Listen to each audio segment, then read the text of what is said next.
Live. It's your boy Adi Rei. We over here at Nvasion Studios. I'm rocking with my boy Colin Conversations today. We're about to get into this interview. It don't matter where you are in your life. You don't have to do it by yourself. It don't matter what you need. Colin can help.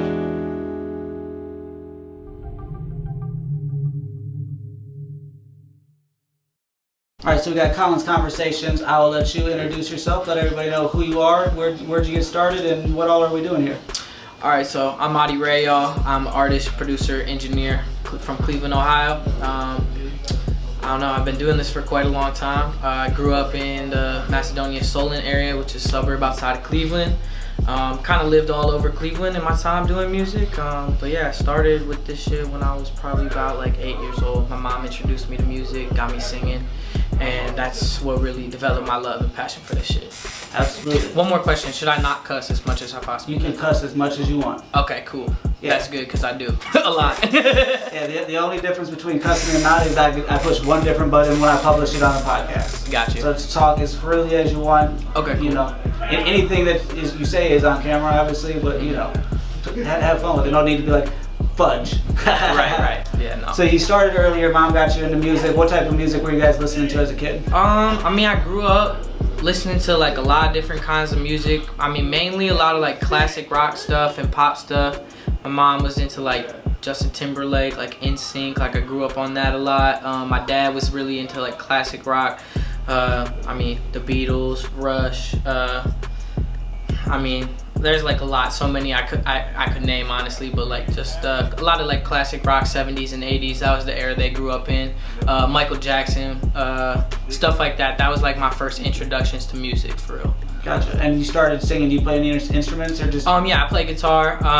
I don't really like to say I play piano, but I know how to hit some keys and make some melodies. But yeah, I play guitar. But yeah, I was originally just introduced doing mainly singing, so that's how I started. And with guitar, did you have lessons or did you just kind of pick it up playing around the house? So like I said, like I started singing, doing music when I was 8. That was introduced from like my mom. She put me in the choir when I was young. She was in a traveling choir growing up her whole life. So that introduced me to that. And then when I was 12, I was like, I want to play guitar. And they ended up, my parents getting me some guitar lessons. So I went to this place called Gitter Picker, which was in Twinsburg. It has a goofy ass name, but I had some actually cool teachers there and learned a lot about music there. And what type of music were you playing? Rock stuff mainly. Like I also like aside from classic rock, I'm into like punk rock a lot myself. Like the Misfits, Green Day. Who else? I mean, there's a lot of groups, but. Yeah, punk rock and like classic rock still as well. And that was like what I first started out really like grasping onto. Metal too, Metallica, Disturbed, bands like that. So there's pretty much no music you don't like.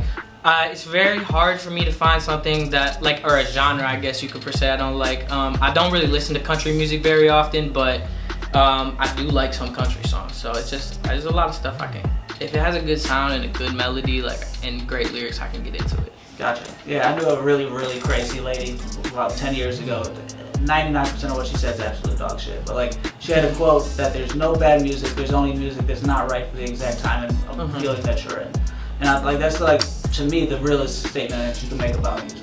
I like that, it's pretty accurate. You know what I mean? It's one of those, you might hear a song the first time, you're like, oh, I don't really like it. Or then, you know, it might be years or, you know, decades. And then you hear it again, you're like, I understand it now. Or, you know, be able to pick it apart and find something to like about it. Definitely. I know I'm that way with a lot of artists. When I listen to them the first time, I'm like, I don't know. I can't really get it. And then I eventually end up warming up to people and really liking their music eventually. So absolutely. That's definitely part of it. And how old are you? I'm 24. 24, so you grew up pretty much always having electronic, you know what I mean, there's always music software your whole life. Pretty much, yeah. When did you start like doing the engineering and like getting to record yourself and friends, and how did all that start? Cool. So that all started from, well, first I had to start a little bit further back, which is like when I was like 15 years old. I was introduced to rap music. Well, 14. I was introduced to rap music from my cousin named Jesse. He introduced me to rap music, and he was actually a aspiring rapper at the time. And he I stayed at his house for like a week or something straight when my mom was going to grad school. She couldn't watch me, so me and my brother stayed there for a while. And he pretty much introduced me to rapping and was like, yo, just put a pencil and a pen in my hand, was like, yo, start rapping. So I just started writing lyrics. I had no idea what I was doing, but I was just watching him and just learning. So that was my first introduction to rap music. After that, I started to go out and listen to more rap music on my own. And then that kind of developed me to the point where I was like, okay, well, I like rapping. I wrote some raps, and I was like, all right, well, now it's time to record. So I never had the first thought to go to like a high-end studio. I was like 15, maybe probably 16 years old at this time, and like I didn't have no money for real. I had like a little job, but I was pretty much like paying my parents and like paying for like little shit, weed, whatever here and there. So I didn't have no money to go big studio. But I did have a laptop that my parents had given me like the Christmas before that, and so I had a little shitty Windows laptop, and I downloaded, the first software I downloaded was Mixcraft. So that was like when I was 16 in high school, me and my homies rapping, you know, writing raps. And I was like, all right, we gotta record, time to get in the studio. Had a computer, got the Mixcraft, actually another funny story, I got my first ever mic from my TV production teacher in high school. He had this little like crappy ass Bluebird mic, and he was like, I went up to him one day, I was like, hey, could I borrow that mic to do some recordings at my house? And he was super cool dude, Mr. Jones, I'll never forget him. Gave me the mic, he was like, yeah, no, just borrow it, just let me know, you know what I'm saying, when you're done with it. Took that home, made like a little mixtape, and the rest is pretty much just like, you know, just kept going from there pretty much. Gotcha. And what about the recording process keeps you just wanting to do it, wanting to create? Cause I never feel like I'm where I feel like I'm never at the level where I want to be at. I'm always constantly like, I could make this sound better, I could make this, I could learn more, there's more to be had from it. And that's kind of like what keeps me driving in music in general, is just like, I just try to be a student of the game. I always know there's more for me to learn and more for me to find out, so there's always, the sky's the limit, and we don't really know where the sky's at. So absolutely. And like, what type of resources do you like to learn from? Are you YouTube? Or you just like to be around, get yourself, have other people come into the studio? What's the best way for you to learn and grow? So when I first started out, I didn't really have many friends that like did engineering, producing, anything like technical with music. All my friends just wanted to rap, and I was the dude who always had everybody at his house and had the computer. So they came over to my house, and it was, reintroduce the question one more time. Can you say it one more time? What about the engineering process do you love? What keeps you into it, I think is what we said? I think that was the last one. That was the last one? But what, oh yeah, how do I like to learn? Sorry. There it is. Alright, so cool. Basically, like when I started out, I didn't have nobody who knew the technicals of music, so I didn't really have anybody to reach out to. I had to go to YouTube. Like, that's mainly where I learned all my stuff at first. YouTube, watching a lot of just videos of like, what is an EQ? What is a compressor? Like, how do you record vocals? Like, just the basic stuff to just really get a grasp and understand how to work the program. That kind of, so I told you I started out on Mixcraft. And I was like, this really crappy program is free, but it was my start. The next, I think a year later, the next Christmas, I was like, I want to get Pro Tools. So I asked for that for Christmas from my grandma and my parents. And I was like, I want to get this is what I want to do, I want to record music. Got Pro Tools, and once I got Pro Tools, I just started searching up everything on YouTube. Like everything I could learn, like I said, whatever it may be, the most simple stuff to like trying to learn things I had no idea what to do yet. But yeah, learning a lot first on there. As I started to progress in my career and meet more people who did like engineering, producing, new technicals of music, people who are in bands, I found that I learned a lot more just by talking to people and asking them questions and just being like, what are you doing there, when I was in the studio with them or whatever it may be. So I think I got my start on the internet, but now it's more of connecting with people and asking them the questions for real. Right, because I mean, it's one of those, I've learned so much off the internet. I started all my businesses with everything I've learned off the internet. Right, it's a great tool. There's so much. If you want to just watch cats all day, you can. If you want to go learn how to fix a car, start a business, record music, you can. Like, exactly. That's what's beautiful about the internet, man. Absolutely. It's one of those, like, some people are afraid of it, but those same people were afraid of the telephone a decade ago, you know? But, so you started recording in your house, you upgraded to Pro Tools. When did you go from just recording in Mom's basement to coming out and having your own studio? Okay, big moment in my career. So I was 19 years old, graduated high school, was supposed to go to OU for doing music engineering, and I was like, nah, I'm not gonna go to college. I just want to do this on my own. So had a job, had a pretty decent like little job. Had enough money to move out of my parents' house at 19. Moved in with a dude I had met like probably like 6 months before, named Will, one of my best friends, fellow producer, engineer. So I moved out and we got an apartment together in Little Italy. And pretty much like that was the spark to like learning a lot of like going forward and taking the next step out of Mom's basement, because we had our own spot. It wasn't very big, it was super tiny, but we had like the middle room set up to be the studio. So we had kind of like combined the little pieces, a couple pieces of gear we had each bought over the last couple years and combined it together to make one studio. Gotcha. And then another thing, boom, I'm living there, we're doing music on our own, me and Will. He kind of like knew, I would say at that point, like he knew a lot more than I did about engineering and producing. He was a little bit further ahead of me, so he taught me a lot of things. Boom, couple months go by, I lose my job. I'm like, crap, what am I about to do? I just moved out of the house, I got bills to pay, there's a lot of stuff that has to be done. I'm like, all right, either I could go walk down the street right now, apply to these jobs, work at doing food service, the same thing I was doing before, or I got this studio right here. I could try to figure out how to make this profitable. I could figure out how to record people better and really learn the business more. So that was the real, I would say, pushing point to my career of what I'm doing now. Lost my job and I was like, crap, I gotta do something. Started engineering people pretty much the day after that. I just started figuring out how to market myself and learning skills. Absolutely, that's a perfect little transition into what is it like being a music engineer marketing yourself? Well, what's the hardest part? What comes easy to you?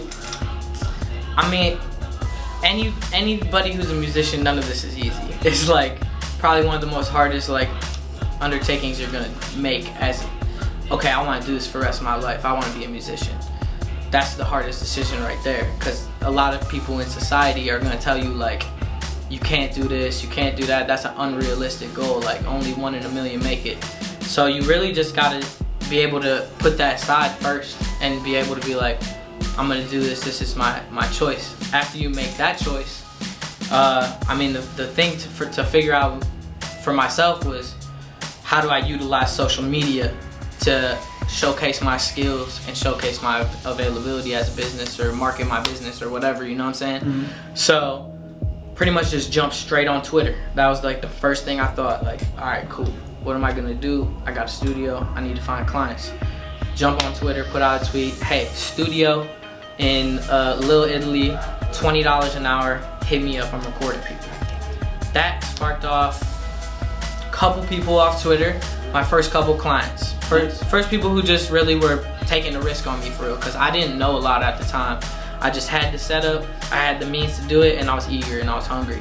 So that was the first thing, was figuring out, okay, just by putting out a tweet that's letting people know that I'm available to do this, got me a couple clients right there. So after that, I figured out how to maneuver with social media better, how to market yourself on there, and how to, I think the thing that I'm still figuring out now is the balance between being an artist and being a business and a product. Mm-hmm.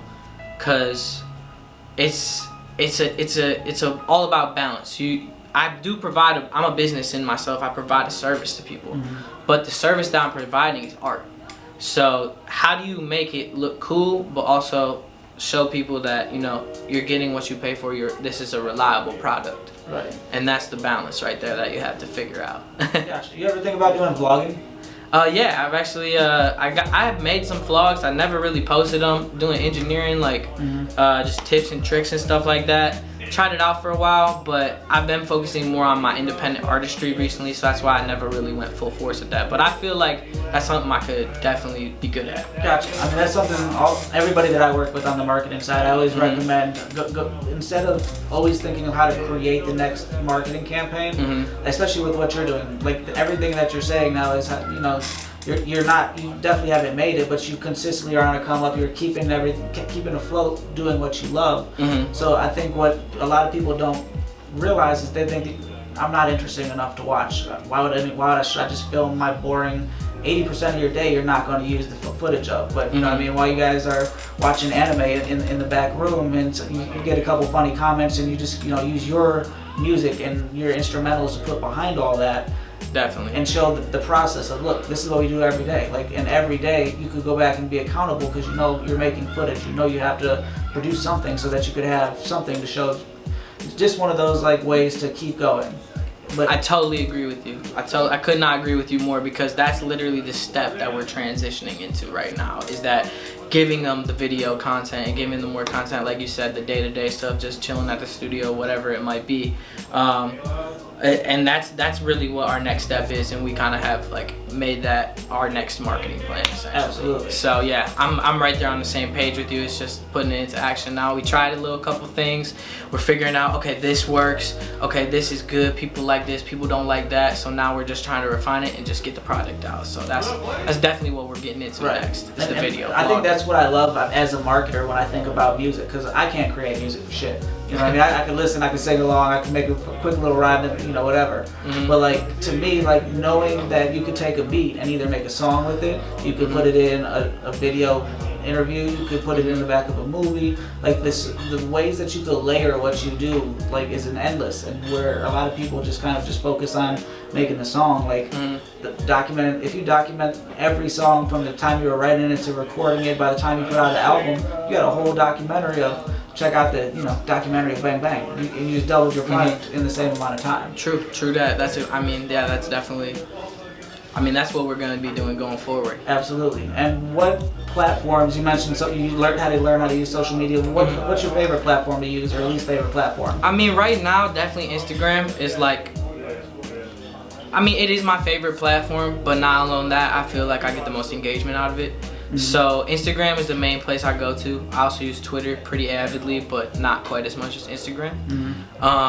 Facebook, I'm not too huge on it, but I actually get a lot of other people who promote me through Facebook, and not really myself, so I end up getting business that way sometimes. Right. But that's definitely a market I want to reach a little bit more. The main thing about me and the social media is like I said, Instagram is my main thing, but I'm definitely looking for somebody to help me market to more social media outlets. Also, I do use YouTube. I put out YouTube videos, mainly just more of my independent, like my artistry itself. But like I said, I have recorded a couple vlogs, so maybe there might be an Audie Rei engineering page coming soon. Absolutely. And you know what we're doing right now, you always have people coming through the studio. You got the setup right here. You know, just have a weekly podcast of the happenings in the studio, or whatever. Truly. You know? Hey, we're doing an interview real quick. Not right now. We're gonna keep. Yeah. Is there a key for that? There's the key. Yeah, there's the bathroom outside in the hallway. I think it's open. Yeah. Yeah. No, key's sitting on. It's the yellow key on my keychain if you need it.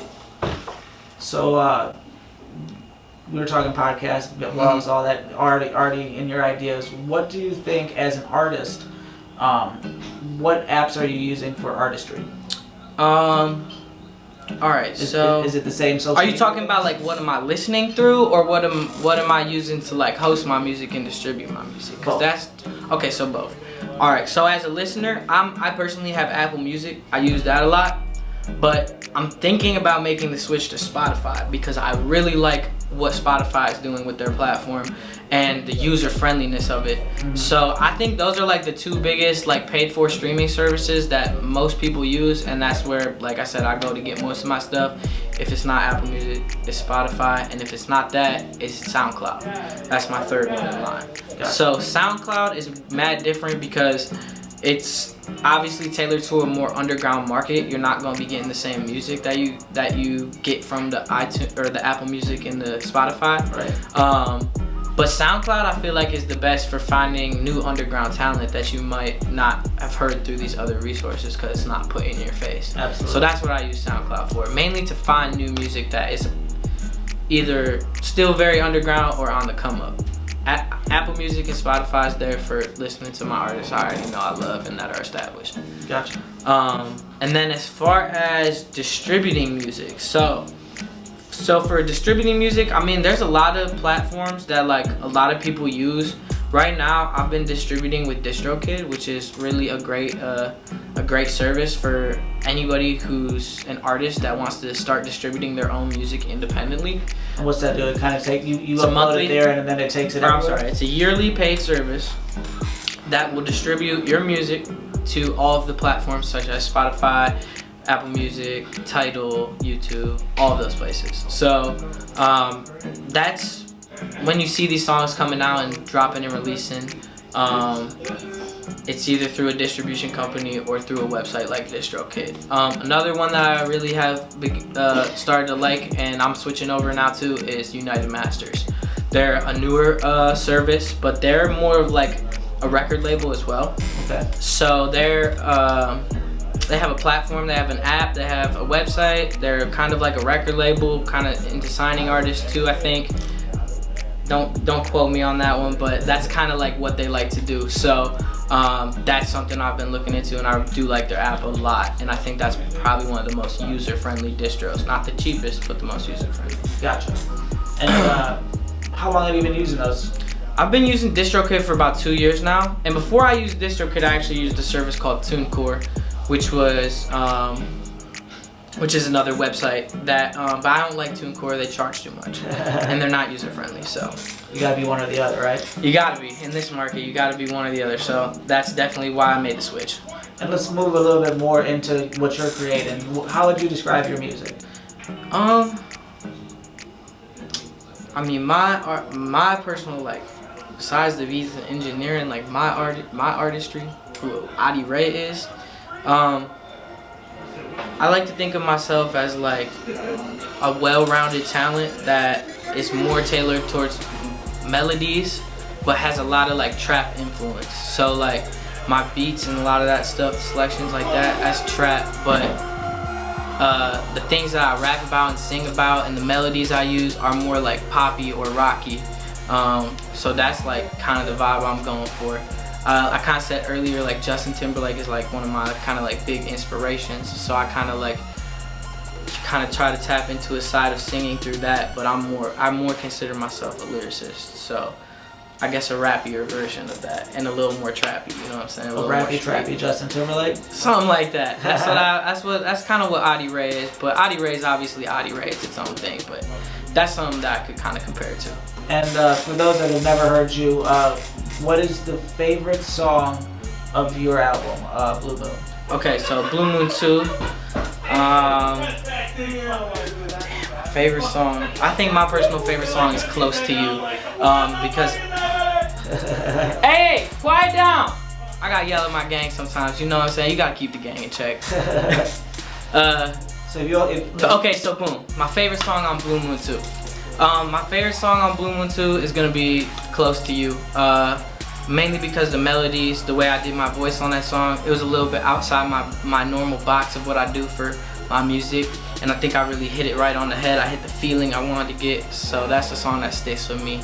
But I think the people's favorite song is probably gonna be like Soda Pop or I Love Bad Decisions, and that's the 2 singles I already released, so I already got a lot of good feedback off those, and I think people like those songs a lot. I have to agree. I think Bad Decisions was the catchiest one by far. Hell yeah. It was one of those songs after you're done listening and then you're doing something else, you're like, dun, dun, dun, dun, like the melody sticks in your head. Stuck in your head.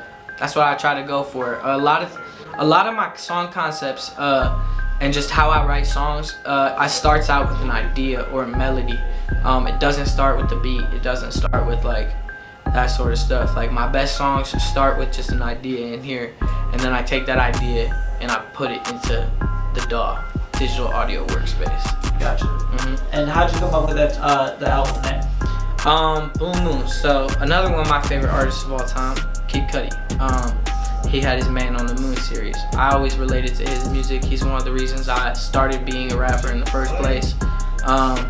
And so that kind of draws a little bit from that, but also the main thing about it is that a blue moon is something that only comes around once in a while. It's a rare occurrence. It's not something that you're gonna get on the day-to-day, everyday thing. So basically that's what my music is. It's rare, it's unique, it's special. It only comes around once in a while. It's not something you're gonna get all the time. Gotcha. So that's why I named the album what I did. Gotcha. Did you do the album work? The artwork? The artwork? The artwork was actually done by my homie Tim. Pray for Loren is his artist name. He's crazy with it. He does a lot of my photos. He does a lot of my artworks. He's a really talented dude. Go check him out. Absolutely. And you mentioned a bunch of really big names that were influences. Who are a couple of your favorite local musicians? This is my favorite part, because I like to talk my friends up. Absolutely.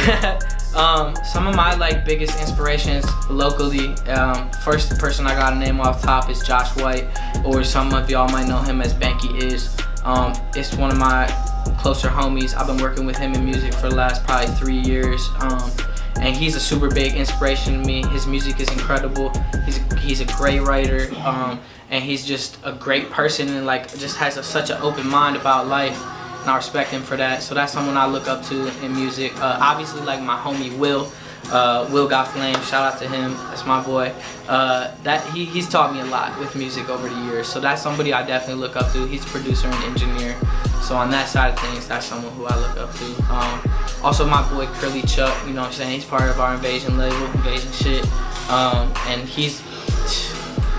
he'll kill any one of y'all on the rapping side, man. I swear to God, he's got the best bars some of the best bars I ever heard in my life, if not the best. Those are some people I could definitely talk up. Anybody in Invasion Gang, all my Invasion Gang artists, obviously all of them are going crazy. We got Cody McConaughey, Young Air, my boy Stoney, Lonzel, producer, rapper, one of my best friends. I mean, they all go crazy, but one of my biggest influences is definitely Josh White on the music side. Gotcha. I'm not afraid to say that. That's my dog. Yeah, I only saw him once. We saw the show he did at the Grog Shop, I don't know, a month and a half or so ago. Mm-hmm. We went to go see Casey. Oh wait, let me not forget too. My boy Freshy, you know, we dirty gang out here, you know what I'm saying? That's my dog too. You almost forgot the guy that you got tattooed? I know, right? Ain't that crazy? You know I can't forget you. You know we dirt gang, dirty invasion. That's how we rock. But yeah, that's another big inspiration to me. And Skuff too. My boy Skuff, he's on the album as well, you know what I'm saying? He played his little part in the track Esmeralda. He did a guitar part on that. He's someone that inspires me on the art side locally as well. Gotcha. Is that why you let him do the painting over? Of course. That's my dude. After I heard from Skuff that he loves aliens, I was like, you're my dude for life now. We're on the same page, bro. I was like, you gotta do an alien whatever mural on my wall, and he killed that shit. Absolutely. When did you start getting tattoos? First tattoo I got when I was 17. My parents did not like that very much. Yeah, I got my first tattoo when I was 17. It's actually this one on my chest, the owl. And I think I just pretty much been getting tattooed ever since. I think 18 was my next tattoo, shortly after that. Got my ribs tatted, and then I started working on my hands and arms when I was 19. I think I got my first hand tattoo when I was 19, and then 20. Just been adding on ever since. I love tattoos. That's another one of my passions for sure. I always talk about I'd love to tattoo, but I cannot draw for shit, so that's not happening. Absolutely. I think 2 or 3 before you, Obey Mendoza did an interview with the tattoo artist down in Akron, and some of the stuff that he does is just sick. One of those I have no tattoos, I'm never gonna get tattoos. I don't even a needle at the doctor. I'm not about to sit there all still no way. But my wife loves tattoos, and even though I don't want one, I fully love the art and the ability, and we were talking with him how culture has changed. Somebody that has hand tattoos, do you see any change in how the people look at tattoos these days? Yeah, I mean, I think the biggest thing is a lot of people will look at you at first if you have a lot of tattoos or if you have gauges or whatever, you know what I'm saying, piercings, face piercings. There's a lot of cool stuff people do to their body that looks cool to me. Right. A lot of people, it's like a little weird to them, but I feel like the biggest thing is if you prove to people that you have good character and you're about what you talk about, or you are who you say you are, you know what I'm saying, and you're a good person, people will, no matter what, accept that, and they will give you a better, I guess, impression on their brain of who you are. They'll look past that. Because, I mean, also I think a lot of people in today's society, like younger people who are becoming more established in the world, have tattoos and like piercings and like stuff like that. So I think it's just becoming more of a norm too. So Absolutely. That's the two sides of it. It's 100% different from like, 30, 40 years ago where like Totally. it used to be nobody had tattoos. Now I'm probably the only one in the room other than the kids that don't have one, Right, exactly. And I think that's awesome because I think, just the more that art can permeate life is like amazing to me. That's what I look for. Absolutely. I want to see art permeate through the life. And that's what tattooing and all that is an expression of that. So Absolutely. it's awesome. We love graffiti. We were at a train the other day and I had the brilliant idea why, I have no idea why train companies don't do this, because I was thinking about how somebody told me it's a $50,000 fine for every tag that they could pin on you like on a train. Mm-hmm. And I was like, they would be so smart if the train companies just decided to just sell out space. Like you could just rent X by X size and you could do whatever you want on it. I think that's a great idea. Why they don't do it is beyond me. I don't know, they can make some good money. They just, Norfolk, Suffolk, or whatever the company is. Right. Right, they need to invest in that. You need to get your marketing people on that. Yeah, so like, what's the difference between graffiti and vandalism? It's it's a thin line because it's like, it's really hard to say. I don't know if I'm the person to like make that call, but to me, I feel like if it's not hurting nobody or if it's not hindering their business, you know what I'm saying? Right. I think you should let it be, you know what I'm saying? If it looks cool, if it looks terrible, like if you are a shitty graffiti artist, like no, get that shit out of here. But if it's cool and it looks good and it's not hurting nobody and it's not hindering nobody's, business and what they're doing, then I'm all the way there for it. And that's where I think you gotta kind of draw the line, but who knows? Exactly, who knows? So where did Nvasion come from? Invasion, alright. Is that your idea with aliens, or what all started with that? So what Invasion actually started, how it started was, I'm also into like fashion and clothing as well. That's another like one of my passions. And I actually started out about 2-3 years ago. A couple of my homies, my girlfriend at the time, we were making clothes. And I was like, what the hell am I gonna call my clothing brand? I don't know, like it's not gonna be called Adi Rei, that's my artistry. So I was just trying to come up with a name, and then one day I was just like, with my homie Verge, and I think we were just like talking, and we're just gonna invade everything. Like that's what we wanna do. Like we just wanna be seen everywhere. Like you can't go down the street without seeing something that's like related to invasion. So that's what we decided to call the brand. Invasion, because we're gonna invade every part of your lifestyle. It's gonna be everywhere, and that's kind of goes back to what I was saying with art permeating life. Like invasion, I want to not just be about music, not just be about art. It's gonna permeate your whole life. Gotcha. So that's where that came from, just invading everything. And then I also love aliens. I'm kind of like a softcore conspiracy theorist, I guess I can consider myself. Are you rushing Area 51? No, I'm definitely not pulling up to Area 51. They probably got some like laser cannons or something there. I'm not trying to mess with the US government. They got that. Right. It's crazy to think of, like that made major news of like, oh, people are gonna try this. I'm loving the memes though. I'm loving the memes. I've seen some pretty good ones. There's like one where it's like when your homie you went to go rush Area 51 with gets blasted away with a giant laser you've never seen before, and it's just the face is like, that's a good one. So how do you feel on aliens? Have they been here? Are they here? Oh, I think they're here. I think they've been here for a long time. I think they are one of the reasons why we're here. But I'm not gonna get too deep into that. But they're out there. They're for sure out there. They're probably watching us now, so you know what I'm saying. If you keep your eyes peeled, you might see an alien or two. Are they gonna look like they do on the movies, or do they do? I'm thinking. What does the alien on Earth to you look like? They probably don't look much like anything that we've seen as like the classic alien. They're probably something else because they probably made that to throw us off from what they really look like. So they're probably like, they look crazy. They're probably like bugs or something. I don't know. I couldn't tell you, but when I find out, I'll come back and let you know. All right, so let's move back towards music. Let's do it.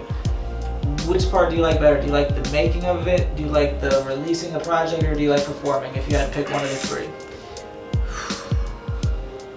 That's hard for me because or put them in order, 1 through 3. I'm a studio rat. I'll tell you that much. I'm in the studio like as much as I can possibly be until I'm like dead tired and I just want to do nothing but be in the studio. So I think my first order would be like the actual creation process, being in the studio, like whether it's I'm engineering a song, making a beat, singing, rapping, whatever it might be. Like I just like to create, or just even thinking of ideas for songs like in the studio. Like that's where I really find myself like being the most effective and having the most fun. The second thing is definitely performing. Like performing is super fun too. Like you get such an adrenaline rush, and just like as a true artist, you get into your moment so hard when you're performing. Like it's just a pure expression of who you are as a person. So I think that's like the second most fun part to me. And then last is definitely like the releasing. Like I don't like that part of it. Like it's cool. Like I get hyped up every time I'm about to drop a project, and when the new music's coming out, or like when I put something out, it's always awesome. But like I'm good at marketing myself, but I don't enjoy that stuff that much. Like I'd much rather be in the studio just making the music instead of thinking about that stuff side of things. Right. But I mean, I think that's where you got the idea of, you're like, all right, I'm gonna do this, and I'm gonna listen to everybody else that knows that and likes that, and take that information. And I'm gonna do it all. That's at the end of the day, like that's who I am. Like that's what Audie Rei actually like means, like, and stands for. Like it's just about doing it all yourself. Like not all by yourself. You gotta have a team. I got Nvasion, but it's about just being able to do the whole process, you know what I'm saying? And knowing the whole process. Maybe you don't like, maybe you're not like the lead person for your marketing team, but like you know enough to think of the ideas and, you know what I'm saying, be involved in the process. And that's what it's about. Because if you're not informed, you are gonna get taken advantage of. Well said. It's kind of like the investors, you know what I mean? They don't have to run every bit of the company, but they know enough from looking at different pieces of it. If it's going to be successful, they write a check. If they don't think so, they don't write the check. It's got to be informed. That's what it's about, being informed. And I think that's part of marketing that a lot of people don't really understand either, is you can make so much more of a difference just teaching people the process and teaching people how you do what you do than putting up a billboard on, you know, a freeway saying, hey, album release. Like, oh wait, no, I seen that guy on the internet all the time. That dude's always making shit. Let me check out what he's got going now. Hell yeah. That's definitely what it's about. Absolutely. So what of making a beat? What comes first? Or is there a process that you do, or does it kind of just happen? I mean, it's different every time. I mean, one thing I preach a lot is like every song you have to approach like it's a blank slate. Like you can't really, like you have your process as an artist, but you have to try to treat everything kind of like it's unique. So when I'm making a beat, 9 times out of 10, I'll usually start with like a melody. But I've been trying to like go outside of that box. Maybe I start with like, instead of like a melody with the keys or the soundscapes or whatever, like I'll start with a vocal and I'll try to build off that, or start with the drums maybe. And that's why I just try to approach it. Like I try to approach music differently song to song, because that's how you like capture feelings and you capture like moments in music, is by making it unique for real. But like, yeah, I guess if we just about to get down to technicals of it, like probably the beat starts with a melody that you either make on the keys. Sometimes, you know, you get a MIDI kit, one of your favorite producers. I got a bunch of favorite producers online. Got some MIDI kits from them. Maybe we start with that, then we move some notes around, you know what I'm saying? So it usually starts with the melody, then you build the drums off that, adding your 808s, kicks, hi-hats, snares, until it becomes a full beat. And is it a completely different experience when you're doing the engineer side and not doing your own artistry? Like when an artist comes to you with an idea? Definitely. Do you have to kind of just take the back seat, or do you kind of just how does that typically go? So being a good engineer, there's like one thing that I always say is like really key, is like being able to like relate to your artist and like give you input, but not overstep your boundaries of like creation. Like you have to be able to be like, nah, tell an artist like, that take wasn't good, you should redo that take. But like not being like, you should say this in the song, you should change this lyric. Like it's a balance, you know what I'm saying? Like there's times where you gotta be like, okay, you should do this.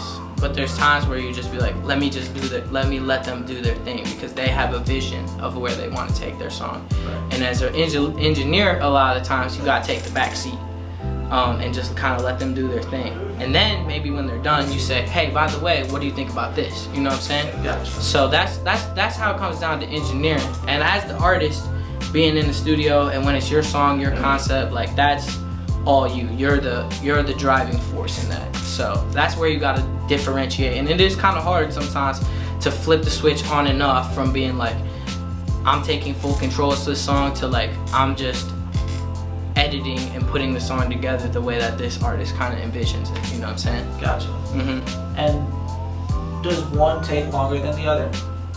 Does it take you longer to make your own music than it does to put together a song for somebody else? I mean, I definitely take a while to record in the booth, just because I'm a perfectionist when it comes to my singing. So it does take me like a lot of takes, but I feel like a lot of singers could probably say the same thing. Like singing is a little different than rapping. You might just have like, you might just be able to go in and spit the rap part one take and kill it. But I know I take a lot of time on my songs because I want the sung parts to be like sounding as good as they possibly can. A lot of my rap clients, they like to just kind of move quickly with the song. And it really depends, artist to artist. Like everybody's different. I know I'm somewhere near the like middle to like taking a little bit longer time range. And then there's some artists that are super quick. Some are like more near that middle. Some people just take forever. Like it just depends on the artist. And tell me about kind of the process also. How do you decide if you want to just release something as a single or if you want to make it into a whole project? How does that transpire? So that's a good question. You never really know.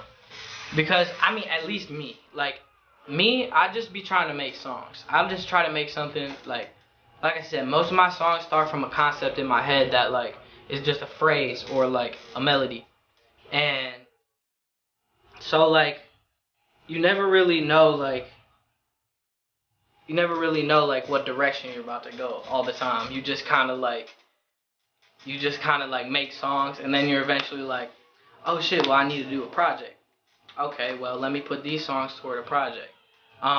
Sometimes I will get in the mood where I'm like, alright, I know I'm working on this album. Like let's say, it'll always start out with a couple songs. Mm-hmm. Make a couple good songs. Okay, I got these 5 songs. These are probably like, you know, gonna be like what my next sound that I'm going to be going for is. And then you just kind of determine from there, like, okay, do I want these songs to go towards a mixtape or an album? Or do I want these songs to go towards the EP or singles?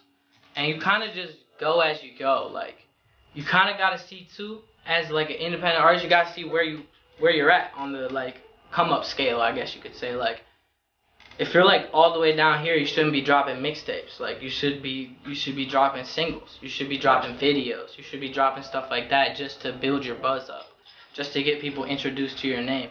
Once you've kind of like built that, you know what I'm saying, then you start probably wanting to drop mixtapes, EPs, stuff like that. So that helps me determine where I want to go, but I never really like am like, I'm working on my next album.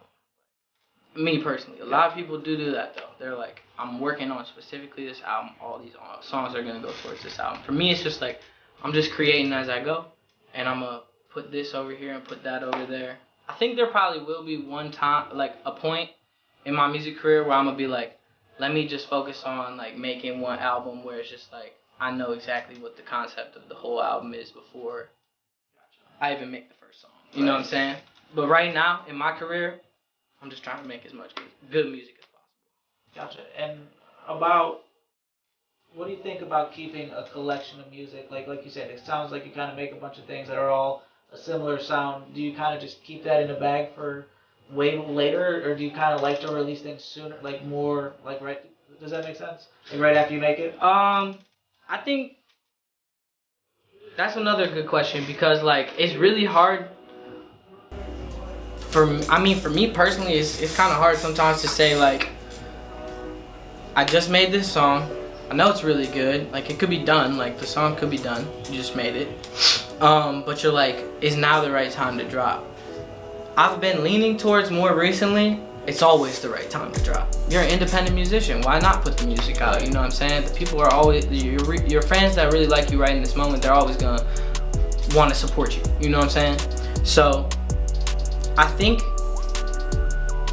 there's a balance to being tactical, and also when you have a good song, kind of just being like, if this is the right moment for it, let's just go with it, let's run with it. Like certain songs have moments too, like a trendy song like I don't know, Blueface Tatiana, like that's just a song that was like in the moment, like that word was just circulating hard, and so it made sense for him to just put that song out because that word was in pop culture. And would that song have done as well if he waited like 2 years to drop it and put it on a mixtape? I don't think so, you know what I'm saying?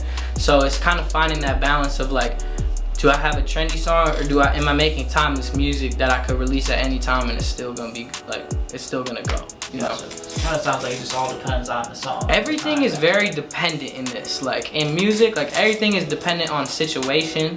I don't know. I think there's just a lot of factors that go into like releasing music and just making it in general. Right.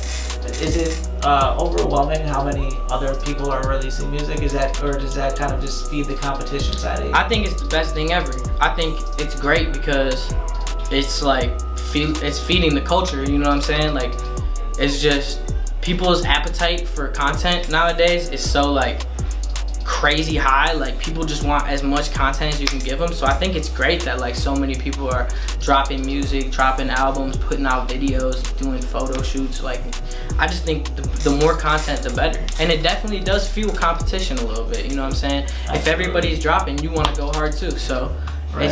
I think it's good all around for the culture that more people are just getting involved with music and just trying to be creative. How does it make you feel when you come into like a party or hear somebody pull up in a car and you hear your music? Oh, that's a great feeling. I mean, especially if it's somebody I don't know. Like, absolutely. If I just heard my music like riding down the street, which this has happened to me a couple times. I mean, you just hear your shit and you're like, wait, is this real right now? Like, someone punking me? Where's Ashton Kutcher at? Like, yeah, no, it is right, for real. Like, but no, that's a great feeling. It just gives you, I think it just gives you like reassurance you're doing the right thing. You know what I'm saying? When people you don't even really know are rocking with you, like that's a blessing as a musician. I could reach out and have contact with somebody that I don't even know, never met. Right. You know what I'm saying? That's great. That's great. That's what we want as musicians. We want to see our art go like that. And what's coming soon from you? Do you have a new project to shoot? All right. So yeah. All right. Blue Moon 2 is on the horizon. July 26th. Probably by the time this comes out, it'll be out then. Yep. Cool. So Blue Moon in everywhere now. Streaming on all platforms. Go get that. Adi Rei. Absolutely. And how many songs are on it? Blue Moon 2, 15 tracks. Got a couple features on there. My homie Verge, Stoney Lonzel, Cody McConaughey. Who else is featured on there? Curly Chuck. So you know what I'm saying? Big Invasion Gang stuff. So absolutely, that Cody song is addictive as fuck too. That I'm tired. Tired, yeah. He's our newest artist on our label, and he's going crazy right now. He's doing his thing. Cody McConaughey, go check out that single Tired and video right now too. I love the album art on that too, with the little alarm clock. Oh yeah, definitely. We came up with that concept in the studio, you know what I'm saying? Everything is like in-house with us. That's what Invasion's like about, and that's what our gang does. Is that we're independent, pretty much an independent record label. Everything's in-house, and we help each other with a little bit of everything. We always come to each other with our ideas like, hey, we're trying to do this, I'm trying to do this, and it's a big building process. It's a business, but it's right. More of a family the way that we operate over here. It sounds kind of like a music co-op. Exactly. Nice. Exactly. And tell me a little bit more. I know he's got a project coming out that's August. Cody's EP is gonna be coming late summer. We haven't put an official date on it yet. We're looking at about 7 tracks, 7-track EP. He's got another single that's gonna be releasing really soon. I don't wanna drop the name to anything yet, but he's got a lot of dope music. The dude's been grinding his ass off all summer, so he's gonna be the next hottest thing out of Cleveland, I promise you that. Gotcha. I mean, his sound is definitely, you know, national pop sound for sure. Yeah, he's an incredible vocalist. he's a good songwriter. He's got everything he needs to succeed in this industry, and I'm gonna help him go far as much as I can. Absolutely, and that was his first song that he made. Did I hear that right? that's his first official single. So really, it's like his first song, and he's coming out. I think he's coming exactly. He's coming out the gate. He's off. You know what I'm saying? So just keep tuning in. You're gonna keep seeing that. Absolutely. Did you have anything to do with that video for that song? I helped do direction on it. So the concept was kind of co-direction between all of us in Nvasion. Cody being the main like person who had the idea. Obviously his song mostly written by him, and I directed some of the scenes. I put them together with the videographer who did the video. Shout out Dre Sievers. He killed it. So yeah, like everything that like I won't say everything because I'm not gonna be selfish, but like a lot of the stuff that you see come out of this camp, I had some influence on or my hand in it, and I definitely engineered the song. So. And let's talk. You love hyping everybody up because everybody should love it, hyping everybody up. I love doing that. Why shouldn't you? Tell us if you could only listen to one Curly Chuck song. Oh, I gotta do me like this. All right. Honestly, it's probably something that's unreleased, so I'm not gonna say that. But out of the music that's out right now, probably Mask, and that's I know it's a little bit older song. Not many people might be hit to that, but that's one of my favorite Curly Chuck songs. 4 or 5 is a banger though, but I'm gonna say Mask. That's alright. You could always throw a couple extra little, 4 or 5 too. Out now. Go check that out, Curly Chuck. And do you guys foresee like a collaborative CD with you guys? Project with kind of everybody. Is that? Am I right in thinking that that's probably somewhere in these curtains around here? You might be right about that. Gotcha. We were talking about the vlogs too. That might have something to do with it too. So that's absolutely. We're working on that now. It must be the aliens that are in here just feeding on me, giving you the information. It's possible. Yeah, man. It's always funny too. Like I was telling you, we had the magician on right before you, and I'm waiting for him to get to the spot, so I'm just doing the Instagram thing, and he said something about he's like, I really want to get to selling out casinos, and I was like, within the next 5 to 6 years, right? You're gonna do that by the time you're 25. And the way that people look at him when he does a card trick, he looked just back at me like, how did you know that? I'm like, internet, man, you gotta love it. Like, you put that out there, I looked at it, I found it. I appreciate people who do their research. That's important. It's a big one. And as you get more stuff online, it makes it easier. But you said this is also your first ever interview, right? Yeah, my first ever official interview. So your name is gonna be everywhere soon. Like, that's the beautiful thing about interviews, is it helps your SEO so much.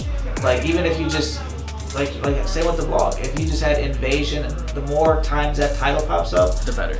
Boom, boom, boom. I'm on the same page. I understand. And within that, what vlogs you mentioned you learned a lot off YouTube. What internet resources are your favorite? Any channels or anything other than Invasion, obviously, that people should check out for either entertainment or education? I mean, there's a lot of like good channels out there for learning engineering and producing stuff. If you're a young engineer producer, like I would say first off, if you're a producer, mess with Internet Money. Like, they have a YouTube channel, they have a bunch of producers. I mean, a lot of people are hip to Nick Muir. He produces for Juice WRLD. Taz Taylor, he's producing pretty big records. They have a lot of helpful videos for producers on the internet. That's something I would definitely look into. I mean, there's like so many engineers that I could name, but I'm not even gonna get into that. But just literally look up any engineering concept on YouTube, search up how to EQ vocals, how to compress vocals, how to chop up beats, like in Pro Tools, whatever. Just search whatever you're trying to learn, just search it up. I'm sure you'll find it. They're all out there on YouTube. Was there anything else? Well, on that note, as somebody that makes music and does it and takes pride in making quality sound, what's the most important thing? Is it clarity? Is it the right amount of bass? Like, what makes for a bad recording versus a good recording? That's a good question too, because we're in a time, especially in the hip hop market, where it's like sometimes a bad recording can be a good song.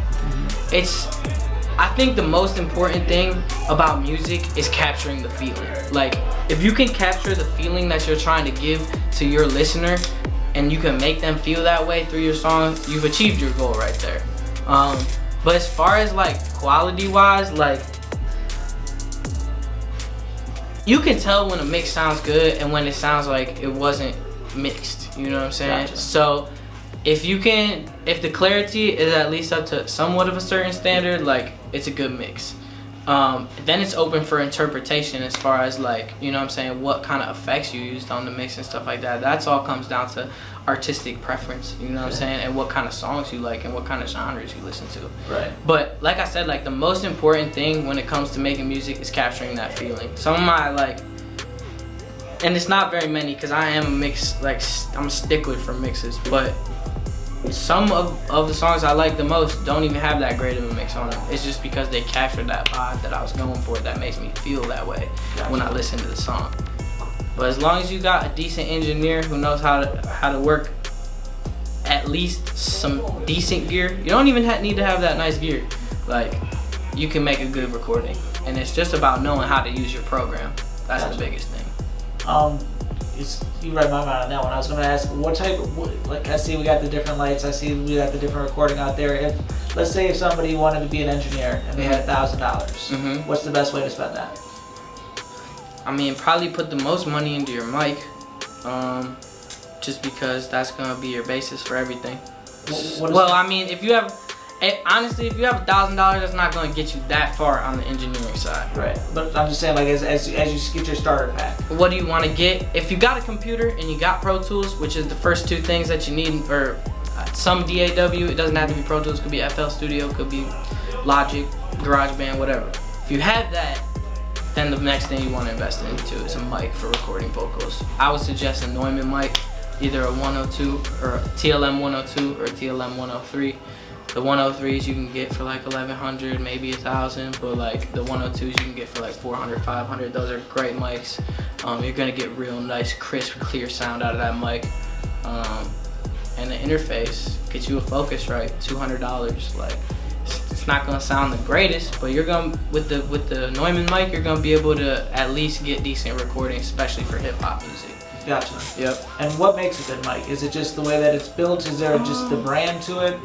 I mean, brand does play a factor in it. If you go, I mean, there's like a couple reputable brands that like people know their mics are just good, like Neumann, AKG, Shure, like any one of their line of mics, like from the bottom to the top, is gonna be a good mic. You know what I'm saying? It just depends how much are you trying to spend. If you're trying to spend $1,000 versus trying to spend $200, like obviously that $1,000 mic is gonna be good. Like. And I mean, you pay for what you get in the quality in terms of gear, for music gear. Like, the more you pay, the better quality gear you're gonna get. I mean, just a little piece of advice. Like, some of my favorite gear to record on is like the Avalon. That's a nice analog piece of gear. Channel strip is what they call it. Neumann mics are awesome. 102s, 103s, U87. Like, they got crazy mics across the board. Golden Age is a relatively cheaper brand that I use. They're not that expensive, they're a little bit less, but they still make like great quality products. Obviously it's not gonna be like their $400 piece of gear isn't gonna be as good as the $2,000 other brands piece of gear, but you're gonna get like a good sound out of that Golden Age. I just know they're like well built and they're for their customers, so I like that about them. But yeah, I mean, the more you spend on music gear, the better sound you're gonna get, period. Gotcha. So can somebody have no skill and have all the gear and still do it? Definitely not. That's another thing though. You have to know how to use the gear. Gotcha. You can't just go out, buy the $2,000 mic, buy the $2,000 preamp, and be like, oh, well, my mixes are gonna sound great. No, your recordings are probably gonna sound decent as long as you know somewhat of what you're doing.